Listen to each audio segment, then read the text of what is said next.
Et on va regarder un petit peu comment faire une analyse concurrentielle, à quoi ça sert, et puis quelle méthodologie on va appliquer pour le faire. Donc tout d'abord, une analyse concurrentielle, pourquoi faire? C'est la première question qu'on va se poser. Donc première raison pour laquelle on pourrait être amené à faire une analyse concurrentielle, c'est de connaître son marché. Vous êtes sur Internet, vous faites du business, c'est toujours intéressant de savoir qui sont les acteurs qui se positionnent, qui sont vos concurrents. C'est primordial de bien connaître votre marché pour pouvoir agir en conséquence. Deuxième objectif, ça va être d'identifier les leaders. Qui sont les meilleurs acteurs sur nos thématiques et qui sont également les challengers, qui sont les petits qui arrivent et qui vont peut-être grossir petit à petit. Troisième objectif qu'on va se fixer, c'est d'identifier nos forces et nos faiblesses. On peut être très bon sur une thématique et être moins bon sur une autre. C'est ce que va aussi permettre de déterminer l'analyse concurrentielle. Autre objectif, le monitoring. Au fur et à mesure du temps, vous allez progresser, vous allez au contraire régresser. C'est aussi important de pouvoir suivre ça. De même pour vos concurrents, savoir qui progresse, qui diminue, c'est toujours intéressant. Détecter des opportunités. On va avoir quelques exemples tout à l'heure. Une analyse concurrentielle complète va nous permettre d'identifier des partenaires potentiels, des endroits où on va pouvoir poser des liens, des endroits où on va pouvoir créer du contenu. On va pouvoir détecter ce genre d'opportunités. Et enfin, de manière plus générale, l'information, c'est le pouvoir. Sur Internet et dans tous les domaines économiques, plus vous avez d'infos, plus vous avez de data, mieux c'est. Donc, première étape pour créer un audit concurrentiel, ça va être de déterminer votre univers sémantique. Quel est l'ensemble des mots-clés sur lesquels on souhaiterait se positionner si on était au top? Donc on va essayer de constituer la base de mots-clés la plus large possible. Donc en fonction des thématiques, ça va peut-être être 100 mots-clés, 1000 mots-clés, 10 000 mots-clés, 100 000 mots-clés. À titre d'exemple, sur pagejeune.fr, on suit mensuellement 500 000 mots-clés. Et ce n'est qu'un échantillon de ce qu'on pourrait suivre, parce qu'au bout d'un moment, ça fait beaucoup. Donc on va voir un petit peu quels sont les différents outils qu'on peut utiliser pour construire une base de mots-clés. Donc tout d'abord, les outils de web analyse. Donc là, j'ai mis quelques logos d'outils de web analyse que vous utilisez sûrement, c'est pas exhaustif. Donc Google Analytics, Yandex, qui est un outil russe, qui est pas mal, qui est beaucoup plus simple qu'Analytics. Omniture, AT Internet, qui sont des outils payants. Et Piwik, qui a l'avantage d'être open source. Donc plus vous avez des gros sites, plus il faudra de machines puissantes pour supporter Piwik. Mais c'est intéressant parce que vous avez accès à l'intégralité de votre data. Alors que sur Google Analytics ou autre, vous allez avoir un échantillon de la data si vous avez trop de visites. Donc avec ces outils, vous allez pouvoir récupérer les mots-clés qui vont générer du trafic, même si malheureusement, depuis que notre provider est arrivé, on n'a qu'un tout petit pourcentage des mots-clés qui sont arrivés, mais c'est déjà une bonne source. Autre outil intéressant que vous connaissez sûrement, c'est Google Webmaster Tool, qui vous permet là aussi d'identifier un certain nombre de mots-clés. Donc sur ces deux premiers outils, les outils de web analyse et Google Webmaster Tool, on regarde notre site à nous et on identifie les mots-clés qui nous génèrent des visites. Donc ce n'est pas du tout suffisant pour faire une base sémantique complète, puisque les mots-clés qui vous génèrent du trafic, évidemment, vous êtes bien positionné dessus, et donc ça va nous intéresser d'aller un petit peu plus loin et de chercher un volume beaucoup plus conséquent de mots-clés. Donc petit outil que vous connaissez sûrement, c'est Keyword Planner, l'outil de Google qu'ils éditent pour AdWords, qui nous permettent, à partir de quelques mots-clés, d'avoir des suggestions de mots-clés pour en identifier beaucoup plus. Avec cet outil, vous pouvez aussi récupérer les volumes de recherche moyens qui sont intéressants pour pouvoir prioriser les mots-clés. J'ai oublié de dire au début, n'hésitez surtout pas à me couper si c'est pas clair, si vous avez des questions. Je préfère être le plus interactif possible plutôt que... Ah bah voilà. Oui, vas-y, je t'en prie. En compagnie de ces outils-là, est-ce que vous considérez les fichiers log comme outils puissants pour l'identification de mots-clés? Ouais, les fichiers log, en fait, tu vas récupérer les mêmes mots-clés qu'avec les outils de web analyse, puisqu'en fait, techniquement, c'est le référeur. Tu récupères le référeur de Google, dans lequel, de temps en temps, plus très souvent, il y a le mot-clé. Donc ça peut être intéressant si tu as vraiment un site avec énormément de trafic. Avec les outils de web analyse, tu risques d'être bridé et de pouvoir récupérer les 10 000 ou les 100 000 premiers. Avec les logs, tu auras l'avantage de pouvoir tout récupérer. Donc ça peut être un bon moyen. Je ne l'ai pas cité, mais c'est une bonne remarque. Donc Keyword Planner, j'en ai parlé. Les suggestions de Google. Donc ça, vous connaissez tous. Vous commencez à faire une recherche. Google vous suggère des mots-clés. Et donc vous avez des outils pour automatiser la récupération de ces mots-clés. avec l'ensemble des lettres de l'alphabet. Par exemple, je vais taper voiture, automatiquement l'outil va faire voiture espace A, voiture espace B pour avoir l'intégralité des suggestions de Google. Donc deux petits outils que vous connaissez peut-être, Ubersuggest et TinySuggest, donc ils font grosso modo la même chose. Donc c'est deux outils qui permettent de récupérer automatiquement les mots-clés de Google. Autre source de mots-clés, les recherches associées de Google, vous connaissez aussi. Vous faites une recherche en bas de page, Google vous propose des recherches associées. Donc ça, vous pouvez automatiser la récupération de ces mots-clés avec Scrapbox, par exemple. Alors il y a sûrement plein d'autres outils, mais c'est celui qui me vient à l'esprit. Autre outil intéressant, Google Correlate. Donc là, vous tapez un mot-clé et Google va vous sortir des mots-clés qui ont la même corrélation en termes de volume et de fréquence de recherche. Donc ça peut être une autre source pour trouver des mots-clés. Google Trends, que vous connaissez aussi peut-être. Donc là, c'est un peu de la même chose. Il va vous proposer des mots-clés associés à celui que vous avez saisi. Ces mots-clés pour Twizy et Google Trends, ils ne fonctionnent pas. On ne trouve pas de recherche. Sur quel... Il n'y a pas de recherche associée sur google.tn? Ok. Bah... Alors ça, j'en sais rien du tout, non. Non. Il faut que je parle plus fort? Bon, je vais parler un petit peu plus fort. C'est mieux comme ça? Autre source qui est assez nouvelle, c'est Google Images. Je ne sais pas si vous avez remarqué, depuis peu, il fait des clusters en fonction de vos mots-clés. Donc là, sur mon écran, c'est minuscule, mais là, j'ai tapé de mémoire, j'ai tapé hôtel Tunis ou quelque chose comme ça, et il me propose voyage Tunisie, séjour Tunisie, etc. Ça peut être une idée pour trouver des templates de mots-clés. Autre outil encore, SEMrush et ses associés. Donc il y a SEMVisu qui existe, il y a Yuda qui existe. Donc là, c'est des outils vraiment sympas puisqu'ils ont des bases très importantes de mots-clés. Et vous saisissez l'adresse d'un site, donc pagejaune.fr, comprendrechoisir.com ou autre, et il va vous sortir tous les mots-clés qu'il connaît sur lesquels remonte ce site. Donc là, le comportement qu'on va avoir, c'est de saisir tout simplement les sites qui sont les sites de nos concurrents pour savoir sur quels mots-clés se positionnent nos concurrents. Un petit outil que j'ai découvert tout récemment, Souvel.com. Souvel.com, qu'est-ce qu'ils font? Ils vont automatiser la saisie de mots-clés dans les moteurs de recherche internes de différents sites. Donc là, il y a par exemple Netflix, il y a eBay, il y a Buy.com.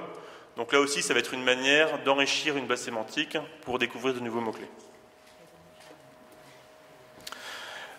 Vos moteurs de recherche internes, donc ça c'est une source de données vraiment super intéressante et qui est assez peu souvent exploitée. Vous pouvez trouver des trésors dans l'utilisation que font les internautes de votre site. Donc si vous avez un moteur de recherche interne, il faut absolument d'une part loguer toutes les recherches qui sont faites dedans et puis régulièrement aller regarder les mots-clés qui sont saisis par les utilisateurs. Une petite astuce qui est intéressante, c'est de particulièrement loguer les mots-clés qui ont été saisis et sur lesquels votre site ne présente aucun résultat. Ça va vous permettre de détecter les endroits où vous perdez du business. Parce que alors, vous êtes un site e-commerce et vous identifiez que beaucoup de personnes tapent chaussures jaunes, vous ne présentez aucun résultat, et bien là c'est du business que vous perdez parce que vous n'avez pas su répondre à la demande d'un internaute et du coup il est sûrement allé voir ailleurs. Donc ça peut être aussi une astuce pour détecter des nouveaux produits que vous devez proposer. Et en tout cas, là aussi pour enrichir une base sémantique de mots-clés, c'est super intéressant. Et enfin, je ne peux pas ne pas citer l'espionnage industriel. Le fait d'espionner vos concurrents. Vos concurrents, ils bossent sur des mots-clés, bah, ils ont fait du boulot, donc autant se servir du travail qu'ils ont fait pour récupérer les catégories qu'ils utilisent, les noms de produits qu'ils utilisent.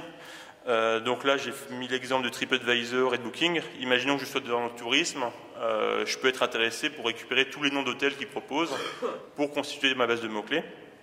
Une autre source de mots-clés qui est hyper intéressante et qui est très facile à exploiter, c'est les moteurs de recherche internes des concurrents. Donc évidemment, vous n'avez pas la base de données, vous ne pouvez pas requêter directement dedans. Mais maintenant, la plupart des sites proposent des moteurs de recherche avec des suggestions, comme le fait Google.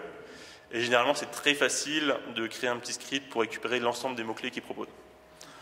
C'est un peu border, mais c'est souvent une source de données qui est géniale. Donc avec tous ces outils, vous allez pouvoir créer une base de mots-clés assez conséquente, de plusieurs milliers, plusieurs dizaines de milliers, voire plusieurs millions de mots-clés. La deuxième étape, ça va être de nettoyer, catégoriser et faire le scoring de ces mots-clés. Donc très clairement, dans la méthodologie d'audit concurrentiel, c'est l'étape la plus laborieuse, qui prend le plus de temps, qui est le plus compliquée, parce qu'il n'y a pas vraiment de solution pour automatiser complètement ce traitement. Alors si vous avez une méthodologie pour l'automatiser complètement, venez me voir, je suis hyper intéressé. Je n'en connais pas. Donc première étape, ça va être de nettoyer.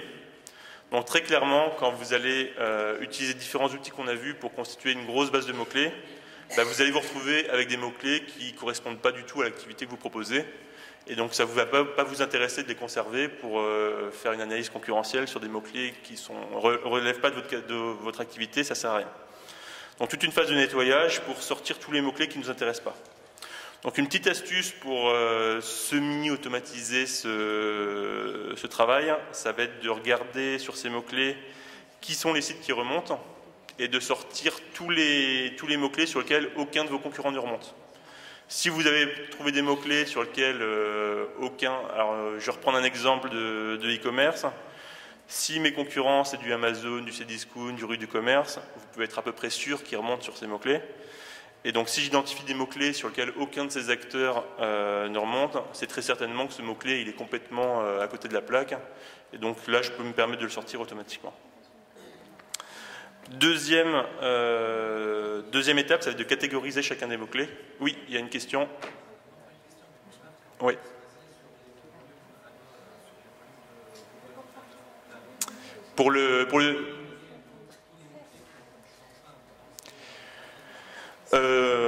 Ouais, je suis à moitié d'accord parce que alors c'était, je sais plus, c'est Mickaël qui parlait de longue traîne ce matin. Les mots-clés qui génèrent peu de recherches mensuelles, ils sont quand même intéressants.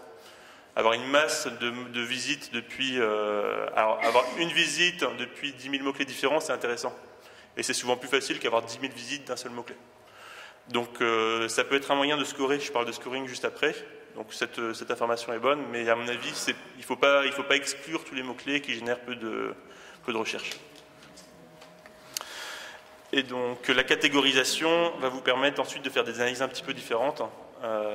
Si on est un site de e-commerce, encore une fois, ça va nous intéresser de regarder plus en profondeur sur la partie high-tech, sur la partie puriculture ou sur la partie cuisine par exemple.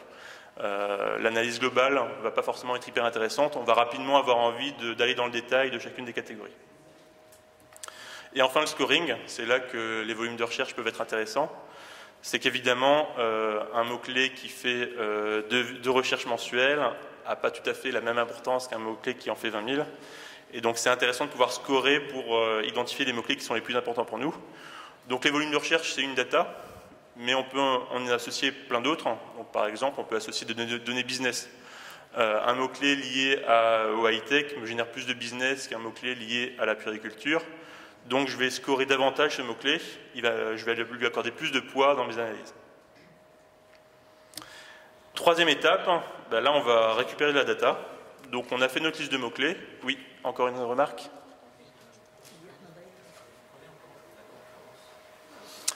La concurrence peut être un élément de scoring. Si tu es sur des mots-clés sur lesquels tous tes concurrents sont, c'est un élément de scoring, tout à fait. Le scoring, il n'y a pas de recette miracle, ça va être un peu en fonction de votre problématique. Rajouter des données de business, de concurrence, de stock, pourquoi pas, de prix moyen. À la limite, plus vous avez de data, mieux c'est. Et puis on se fait une petite formule pour scorer chacun des mots-clés. Donc le type de data que tu peux avoir, c'est en fonction de ce qui est disponible et de ton imagination. Il n'y a pas de règle.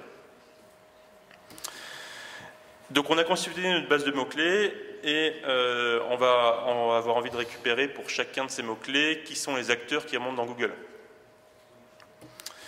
Donc un truc qui va être particulièrement intéressant, c'est que d'habitude on se contente souvent de la première page, parce que évidemment la première page de Google est celle qui concentre le plus de trafic. Mais ça va quand même nous intéresser d'aller voir ce qui se passe derrière, parce que si vous êtes en deuxième page, vous avez du potentiel. Vous avez du potentiel à aller chercher. Si vous avez 80% de vos mots-clés qui sont en deuxième page de Google, c'est intéressant de les identifier, ça va être intéressant de travailler dessus, parce qu'il n'y a plus forcément beaucoup d'efforts à faire pour les remonter en première page. Donc vraiment, quand on va scraper, quand on va récupérer les données dans Google, on va vraiment regarder les 100 premiers résultats. Donc attention là-dessus, il y a plusieurs méthodologies quand on scrape Google. Soit on scrape les 10 pages une à une, donc la première page, la deuxième page, la troisième page, la quatrième page. C'est là qu'on est sûr d'avoir la donnée la plus cohérente, la plus pertinente. Et l'autre méthodologie, c'est de ne prendre qu'une seule page, mais en demandant à Google d'afficher 100 résultats. Donc il y a encore quelques mois, quand on faisait cette méthodologie, les résultats étaient complètement délirants, puisque le classement était complètement changé entre une recherche en base 10 et une recherche en base 100. Depuis quelques mois, ça a changé, les résultats sont beaucoup plus cohérents, mais il faut faire attention parce que c'est pas dit que ça change pas plus tard. Deuxième chose intéressante quand on va scraper Google, c'est de récupérer toute l'information. Donc on va récupérer les liens naturels, on va récupérer les résultats de type image, les résultats de type vidéo, les maps, parce qu'en fonction des univers de mots-clés, on va pouvoir en tirer des conclusions intéressantes. Donc quelles sont les méthodologies pour pouvoir récupérer les informations dans Google? Donc première solution qui dépend des ressources que vous avez, c'est de coder soi-même ses propres scripts. Je vais créer un petit script PHP, un petit script Python ou autre, pour aller taper directement dans Google. C'est pas forcément très compliqué techniquement, mais il faut savoir gérer des proxys. Parce que très rapidement, Google, quand automatiquement on va aller récupérer des résultats, rapidement il va nous blacklister. Donc il faut pouvoir utiliser beaucoup d'IP. Donc voilà, si vous avez des développeurs à disposition, c'est la méthode la moins chère, même s'il faut évidemment y passer un petit peu de temps. Ensuite, il y a des solutions logicielles. Alors j'en ai deux en tête, il y en a peut-être beaucoup d'autres, vous en connaissez peut-être d'autres. Alors celle que j'ai déjà utilisée, c'est Advanced Web Ranking et Uda-CURank, qui proposent tous les deux de récupérer les résultats dans Google. Donc c'est deux logiciels que j'ai déjà utilisés, qui fonctionnent bien, qui ne sont pas très chers puisqu'on paye une licence annuelle, et puis ensuite le nombre de requêtes qu'on fait à Google est illimité. Alors ça reste une solution relativement limitée, puisque si on va vouloir récupérer des gros volumes de mots-clés de plusieurs dizaines ou plusieurs centaines de milliers, ça va être limité parce que ça reste relativement lent. Donc si vraiment vous avez besoin d'interroger énormément de mots-clés, il y a des prestataires externes qui existent. Donc là j'en ai cité 4, il y en a sûrement plein d'autres qui proposent cette solution. Donc Rank et MyPoseo qui sont des acteurs français. Vous connaissez sûrement les interfaces qu'ils proposent.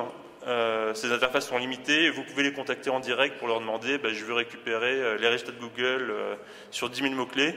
Ils font des devis sur mesure qui sont très bon marché, donc n'hésitez pas à les contacter.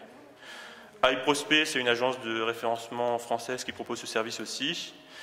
Et Kevin, que vous avez vu juste avant moi, propose avec sa boîte SEO Observer ce type de prestation aussi. Donc si vous êtes intéressé, n'hésitez pas à le voir à la pause. Il sera à même de vous répondre sur ce qu'il propose, les tarifs, etc. Donc on a vu les 3 étapes, identifier les mots-clés, les nettoyer, les scorer, les catégoriser. Là on a récupéré des résultats de Google. Et enfin, la partie peut-être la plus intéressante, c'est d'analyser les résultats. Quel logiciel on va utiliser pour analyser les résultats? Donc ce qu'il faut savoir, c'est quand on a récupéré les résultats de Google, on va avoir un gros fichier texte de plusieurs milliers de lignes, et donc il va falloir pouvoir les analyser. Donc évidemment, vous connaissez tous Excel, qui est un logiciel de tableur bien connu, qui a des limites, puisque en termes de volumétrie de lignes, de mémoire, la capacité maximale, c'est 1 200 000 lignes. Donc vous faites le calcul, si pour chaque mot-clé vous récupérez les 100 résultats, très rapidement on arrive sur des volumes importants et très rapidement on va atteindre les limites d'Excel. Donc vous connaissez peut-être ces logiciels de BI qui sont en quelque sorte des Excel améliorés qui permettent à la fois de traiter beaucoup plus de volume et qui ont des solutions de visualisation qui sont très sympas. Donc le premier c'est QlikView qui est édité par la société Qlik. Donc QlikView a l'avantage d'être gratuit dans sa version personnelle. Donc moi j'utilise QlikView depuis des années, j'ai jamais payé 1 € et c'est un super outil. Tableau qui est un équivalent qui est un peu plus poussé en termes de visualisation, mais qui lui est payant. Alors de mémoire la licence coûte 1 000 € par an. Donc c'est un très bel outil, mais pour le coup il faut payer. Donc j'ai fait une petite étude de cas que je vais vous présenter en utilisant le logiciel QlikView. Et je me suis intéressé au secteur du tourisme en Tunisie, c'était l'occasion.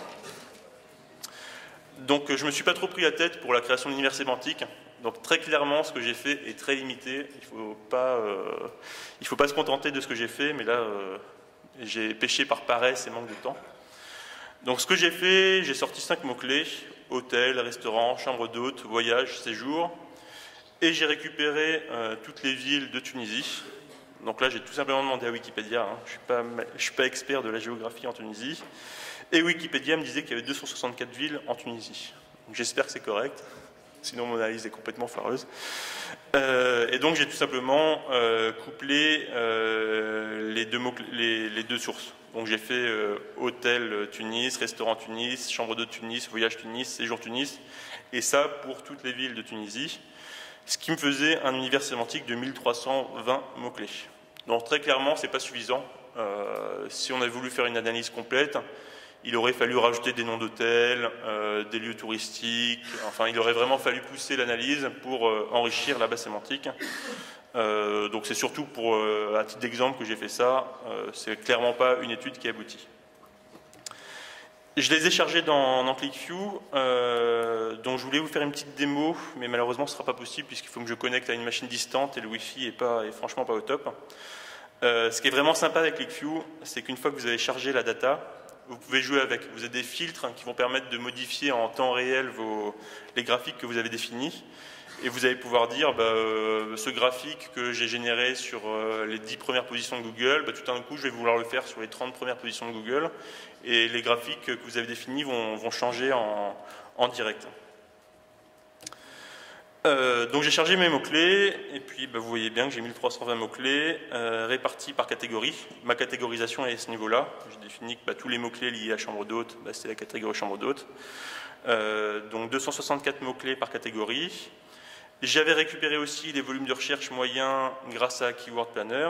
Et donc là, très clairement, on voit que la catégorie qui a les volumes de recherche moyens les plus importants, c'est hôtel et c'est séjour. Chambre d'hôte, je l'ai pris, mais là, clairement, on voit que ce n'est pas forcément une bonne idée parce que les volumes de recherche sont très faibles. Et restaurant et voyage, ça reste cohérent. Ça reste des volumes de recherche intéressants. Donc, première chose que je me suis amusé à regarder, c'est quelles sont les typologies de résultats de Google sur cet univers sémantique. La moyenne, c'est quoi là? La moyenne de quoi?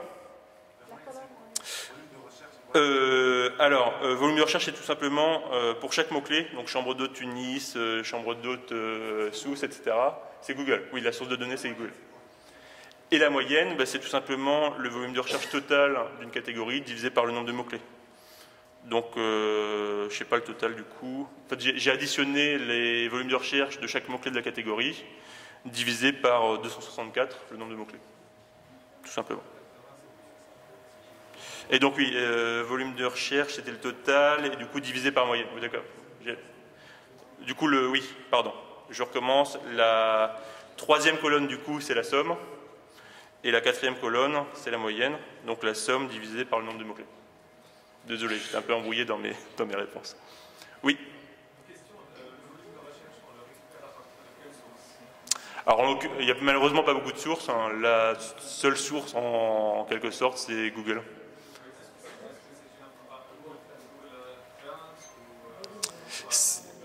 C'est Keyword Planner, ouais, c'est ça. Je ne connais pas d'autres sources.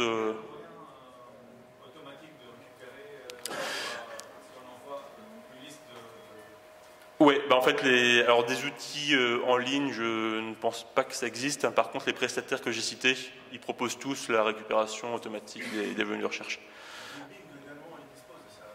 Et Bing propose sûrement ça aussi, tout à fait. On continue ? Et donc, sans surprise, la typologie de résultats est la suivante. Donc, on a principalement des résultats dits naturels. Donc, les résultats naturels, c'est les résultats classiques qu'on voit habituellement. Et ce qui est intéressant de signaler quand même, c'est qu'on a pas mal de vidéos qui remontent. Donc, si vous êtes dans ce secteur d'activité, ça peut être intéressant de faire des vidéos, puisqu'elles ont plutôt tendance à bien se positionner dans Google. Ensuite, on voit qu'il y a très peu d'images et très peu de maps. Donc sur ces mots-clés-là, vraiment, le seul truc un petit peu particulier qu'on peut faire, c'est faire de la vidéo. Sinon, c'est du classique, il n'y a rien de spécial à signaler. Donc du coup, je me suis amusé à regarder un petit peu quels étaient les acteurs qui se positionnaient le plus en vidéo. Donc là, je vais changer mon zoom parce que je vois rien du tout.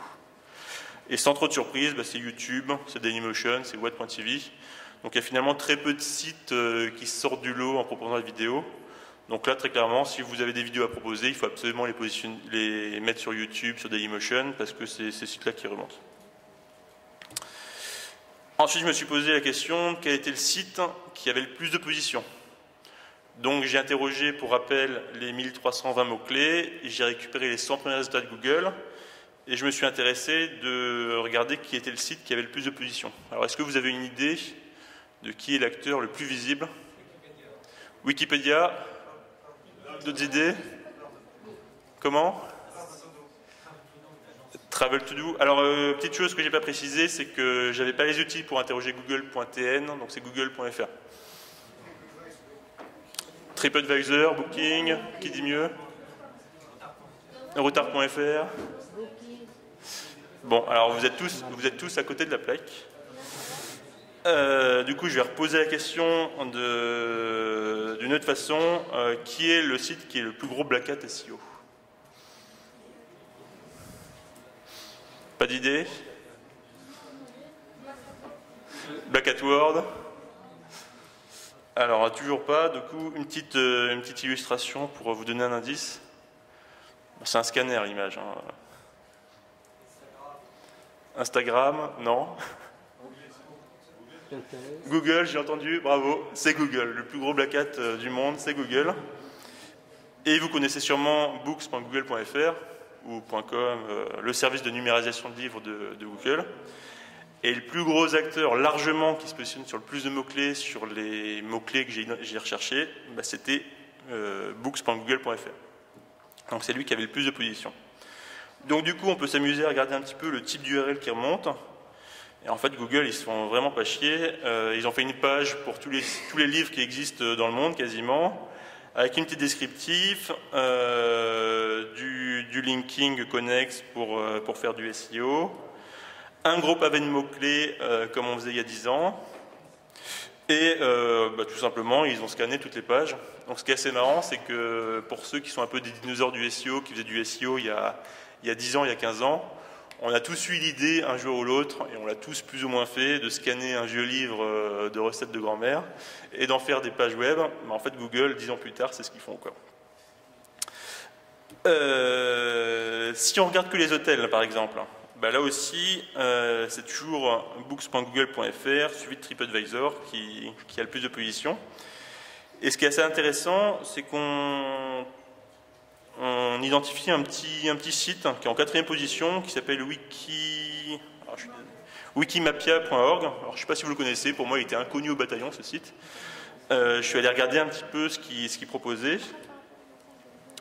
Et en fait, Wikimapia, c'est un service de cartographie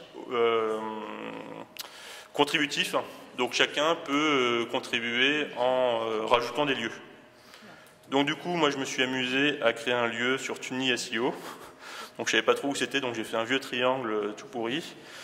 Ça m'a généré une URL, donc j'ai copié-collé en mode brutasse la description qui était faite sur le site Tuni SEO. Et en 2-3 jours, puisque je l'ai fait en milieu de semaine, pof, je me positionnais. Alors c'était que la 2e page là, mais sans le moindre effort, je me suis positionné en 2e page sur ce mot-clé qui certes n'est pas très concurrentiel. Mais voilà, là on a identifié une opportunité de site sur lequel on peut créer du contenu. Donc nativement on ne peut pas créer de lien, mais il y a sûrement une petite astuce, j'ai pas fouillé en mettant un JavaScript ou autre, on pourrait sûrement se débrouiller pour mettre du lien. Mais en tout cas, c'est une source, c'est une opportunité pour créer une page, pour générer de l'audience. Alors, je vous ai dit que c'était books.google qui était l'acteur le mieux positionné. Vous avez peut-être constaté qu'il y a quand même un petit biais, c'est que j'ai regardé ça sur les 10 premières pages de Google. Donc c'est pas dit que sur la première page de Google, ce soit cet acteur qui soit le plus visible. Et donc effectivement, si on regarde uniquement la première page de Google, là, pas de surprise, c'est TripAdvisor qui est en tête, il est largement en tête. Et il est quand même suivi de Facebook.com. C'est pas forcément ce site auquel on aurait pensé de prime abord sur du tourisme. Donc là aussi, vous connaissez tous Facebook, on peut créer des pages dessus. Donc c'est un site qui va être intéressant si on a une stratégie de visibilité. Si je propose un hôtel par exemple, il faut absolument que j'aille créer ma page sur Facebook pour le positionner. Donc là c'est un type de visualisation. Ce qu'on peut faire aussi, c'est rajouter les catégories. Donc là on voit par exemple que TripAdvisor se positionne très bien sur toutes les catégories. Il est très fort. Mais vous voyez peut-être en milieu de graphique à peu près un site qui s'appelle distanceentre.com. Alors là aussi complètement inconnu au bataillon. Et qui lui se positionne quasi exclusivement sur du voyage. Donc distanceentre.com, qu'est-ce qu'ils font? C'est un site complètement SEO qui propose les distances et les temps de trajet entre deux destinations. Et il se positionne sur des requêtes de type voyage plus ville. Donc là par exemple c'est une opportunité de partenariat. Distanceentre.com, ils font que du AdSense bête et méchant. Vous voyez que c'est pas du tout contextuel puisque l'AdSense qui est en milieu de page, c'est carte gratuite. Génial, j'ai toujours envie de carte gratuite. Donc là, vous avez une opportunité, si vous avez un système d'affiliation par exemple, de contacter ce site-là pour lui proposer de passer vos pubs. C'est un acteur qui se positionne bien, qui doit générer un peu de trafic, qui ne gagne pas forcément très bien sa vie puisqu'il ne fait que de l'AdSense, qui n'est pas forcément très contextuel. Donc là, une opportunité, c'est de le contacter pour nouer un partenariat. Donc autre biais que vous avez peut-être remarqué, c'est qu'en faisant une requête, une base de mots-clés sur toutes les villes de Tunisie, forcément en Tunisie comme en France, il y a des tout petits villages, il y a des tout petites villes qui génèrent aucun volume de recherche. Donc là je me suis amusé à retirer tous les mots-clés qui avaient un volume de recherche égal à 0. Et là on s'aperçoit que du coup on a exclué quasiment 90% des mots-clés puisque ma base de mots-clés ne fait plus que 138 mots-clés. Donc du coup on va s'amuser à regarder quels sont les résultats en ne regardant que ces 138 mots-clés qui seront peut-être complètement différents. Et là clairement on s'aperçoit aussi que mon univers de mots-clés était beaucoup trop réduit à la base puisque une étude de concurrentielle sur 138 mots-clés c'est pas du tout suffisant. Et donc là aussi c'est TripAdvisor qui explose tout le monde puisque non seulement TripAdvisor se positionne sur le plus de mots-clés, mais aussi, quand on regarde que les volumes de recherche supérieurs à 0, c'est lui aussi qui ressort très largement. Donc là aussi, on a Facebook. Donc ça, je vous l'ai dit tout à l'heure, si vous êtes dans l'hôtellerie, etc., c'est indispensable d'aller sur Facebook, puisqu'il se positionne bien sur ce type de mots-clés. Ce qu'on peut faire aussi, c'est s'amuser à rajouter sur le graphique les sommes de volume de recherche. Donc là, du coup, on a deux visualisations. D'une part, on regarde le nombre de mots-clés sur lesquels on remonte, mais en plus de ça, on regarde les volumes de recherche sur lesquels on est positionné. Donc là, encore une fois, TripAdvisor expose tout le monde, puisque non seulement c'est eux qui se positionnent sur le plus de mots-clés, mais en plus de ça, ils se positionnent sur les mots-clés qui génèrent le plus de trafic. Et là, c'est quand même intéressant, puisqu'on voit quelques acteurs qui sont plutôt en fin de graphique, Wikipédia par exemple, ou Hotel.com, qui ne se positionnent pas forcément sur beaucoup de mots-clés, mais qui se positionnent principalement sur des mots-clés qui génèrent beaucoup de trafic. Et j'accélère, puisque vous avez tous envie de faire la pause café. Si on classe par volume de recherche décroissant, TripAdvisor, Expedia, Booking.com sont largement en tête aussi. Là, qu'est-ce que je me suis... Ah oui, ça c'est important de le signaler rapidement. Autre visualisation que je m'amuse à faire là, c'est pour un site donné, donc en l'occurrence c'est TripAdvisor, je regarde la répartition des positions par page. Donc là, on voit que TripAdvisor a beaucoup de mots-clés en première page de Google, mais finalement, ils n'en ont plus aucun en deuxième, troisième, quatrième, cinquième page. Donc on pourrait se dire, super, ils ont super bien fait leur référencement, c'est génial, mais par contre, ils n'ont plus du tout aucun potentiel. Là, pour progresser, il va falloir créer des nouvelles pages, des nouveaux contenus. Sur les contenus qu'ils ont déjà, ils sont déjà au top, ils n'ont plus de progression possible. T'as pas compris, je recommence. Comme je l'ai expliqué tout à l'heure, j'ai récupéré les 10 premières pages de Google. Et du coup, là, je regarde juste TripAdvisor. Je regarde sur quelle page ils se situent. Et donc, on s'aperçoit que TripAdvisor ne se situe qu'en première page, quasiment.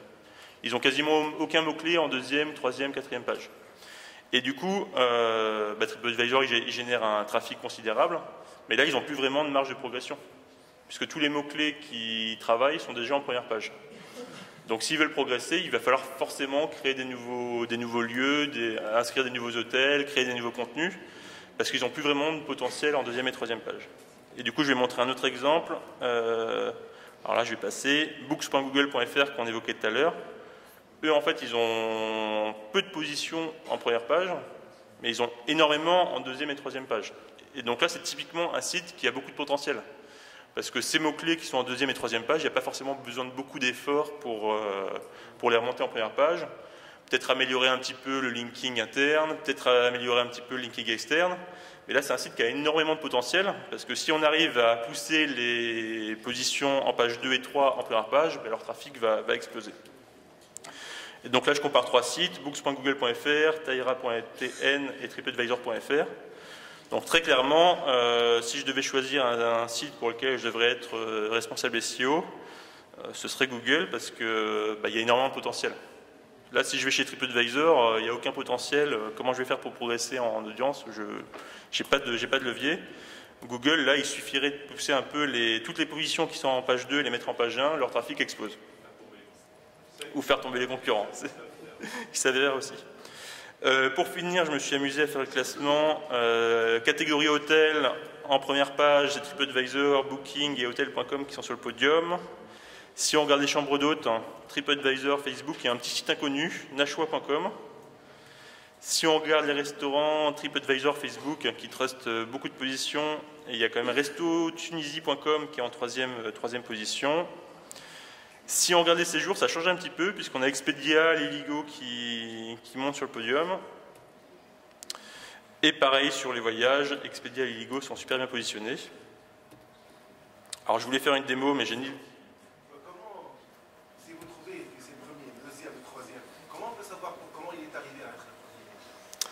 Ah bah ensuite, tu as toute une analyse pour déterminer les pages qu'ils ont, les backlinks qu'ils ont, les stratégies de on-site qu'ils utilisent. Là, clairement, l'audit concurrentiel ne te permet pas d'identifier leur stratégie. SEO Quake, c'est un moyen d'avoir une première analyse, mais vraiment, alors ça suffit pas, non, c'est des premiers éléments, mais vraiment l'audit concurrentiel, ça va te permettre d'identifier quels sont les acteurs justement étudiés. Si tu es sur la chambre d'hôtes, nashua.com, il faut l'étudier. C'est sûrement un site que tu connaissais pas, et pourtant ils sont en troisième place du podium, derrière des mastodontes comme TripAdvisor ou Facebook. Donc très clairement, nashua.com, c'est un site qu'il faut étudier pour savoir ce qu'il fait. On-site et off-site aussi. Tu fais un audit complet pour connaître leur stratégie. Je voulais faire une démo, mais c'est trop tard. Petit remerciement à Gilbert Val, qui m'a pas mal. C'est lui qui m'a recommandé d'utiliser ClickView. C'est un super outil que je vous recommande. Donc, si vous êtes intéressé pour une analyse concurrentielle et que vous ne savez pas faire, vous pouvez le contacter de ma part. Choukran, merci de votre attention. Si vous avez des questions, il y a encore un petit peu de temps. On a combien de temps? 1 minute. Donc 1 minute pour des questions, si vous en avez. Donnez la page de contact, je la remets. Une autre question, si tu veux. Autre question, pardon. Plus de questions? Donc du coup, ça va être à moi de poser... Oui. Pour le choix des mots-clés, parce que là, on n'a pas trop parlé sur les mots-clés. Oui. Lorsqu'on fait une recherche, est-ce qu'on doit travailler majoritairement, la loi des 20-80 de Pareto, est-ce qu'on doit travailler sur les 20% des mots-clés qui vont donner 80% du trafic, ou on doit se concentrer sur les 80% d'entrées qui vont générer que seulement 20% pour un site qui veut prendre des lances sur 2-3 mois? Quelle stratégie tu fais? Ça dépend vraiment du contexte. Si tu es un tout petit acteur, si tu as un petit site qui se crée, très clairement, tu auras plus de résultats rapidement et facilement, entre guillemets, en attaquant la longue traîne. Parce qu'il y a moins de concurrence, c'est plus facile. Si tu veux te positionner sur Séjour Tunisie, en étant un petit site, bon courage, quoi.